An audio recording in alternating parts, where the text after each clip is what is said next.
শুভ সকাল বন্ধুরা, আশা করি সকলে অনেক ভালো আছেন। মাদার কিচেন অ্যান্ড গ্রাম্য রেসিপি ব্লগে আপনাদের স্বাগত জানাই।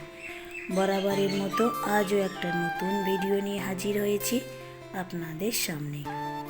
বাঁধাকপি দিয়ে অনেক রকম আমরা রেসিপি করে খাই। আজকের আমি বাঁধাকপি দিয়ে একটা ভর্তা রেসিপি শেয়ার করব। সেই জন্য বাঁধাকপিটাকে প্রথমেই আমি অল্প একটু জল দিয়ে ভালো করে সিদ্ধ করে নিচ্ছি।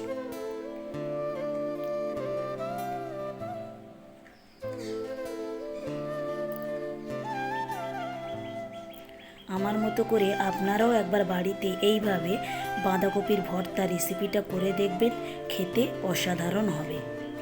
অল্প একটু লবণ দিয়েছি, দিয়ে আবার এটাকে একটু ঢেকে রেখে আর একটু ভালো করে আমি সিদ্ধ করে নেব।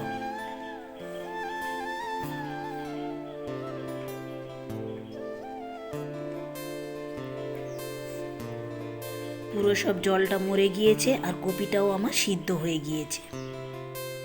এবারে আমি কপিটাকে একেবারে ঠান্ডা করে একটা ব্লান্ডারে এটাকে আমি ব্লান্ড করে নেব।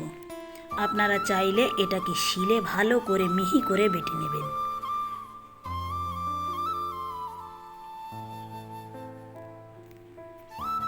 ভর্তা করব, তাতে তো একটু শুকনো লঙ্কা লাগবে, সেই কারণেই আমি কয়েকটা শুকনো লঙ্কা আগেই ভেজে নিচ্ছি।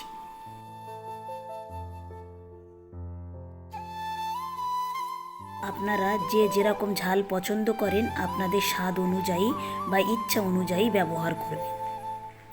প্রথমেই কয়েকটা কালা জিরে দিয়েছি, কয়েকটা রসুন কুচি দিয়েছি, দিয়ে দুটোকে আগে একটু ভেজে নিচ্ছি। আমি আমার পরিমাণ মতো কয়েকটা কাঁচা লঙ্কা কুচিও নিয়ে নিয়েছি, এটাকে এদের সঙ্গে ভেজে নিচ্ছি। আর অবশ্যই এই ভর্তাতে আপনারা পেঁয়াজটা বেশি করে দেবেন, তাই আমি পেঁয়াজটা একটু বেশি করে দিয়ে দিয়েছি, দিয়ে এটাকে একটু ভেজে নিচ্ছি।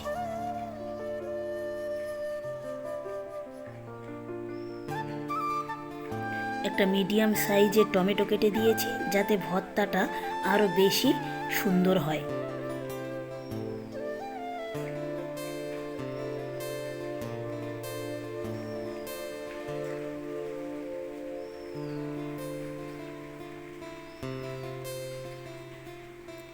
সামান্য একটু হলুদের গুঁড়ো দিয়েছি, যাতে একটু কালারটা ভালো আসে, সেই জন্যে।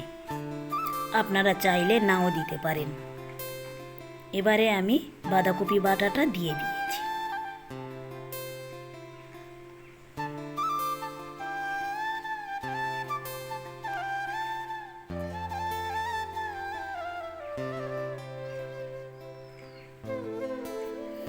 রান্না করতে গিয়ে গেল কারেন্ট চলে।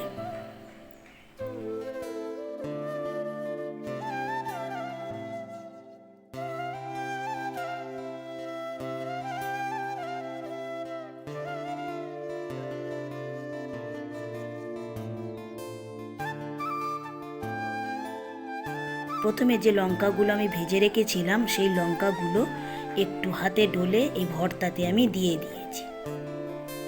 একেবারেই রেডি হয়ে গিয়েছে আমার বাঁধাকপির ভর্তা। বলুন, দেখে খাওয়ার ইচ্ছা যাচ্ছে না মনে?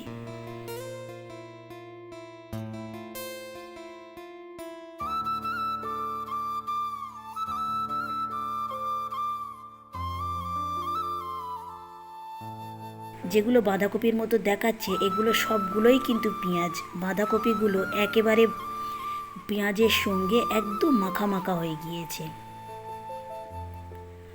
ভিডিওটা তাহলে এখানেই শেষ করছি। ভালো থাকবেন, সুস্থ থাকবেন, আর ব্লগটি কেমন লাগলো অবশ্যই জানাবেন। ভালো লাগলে একটা সাবস্ক্রাইব করে দেবেন। দেখা হবে পরবর্তী ব্লগে।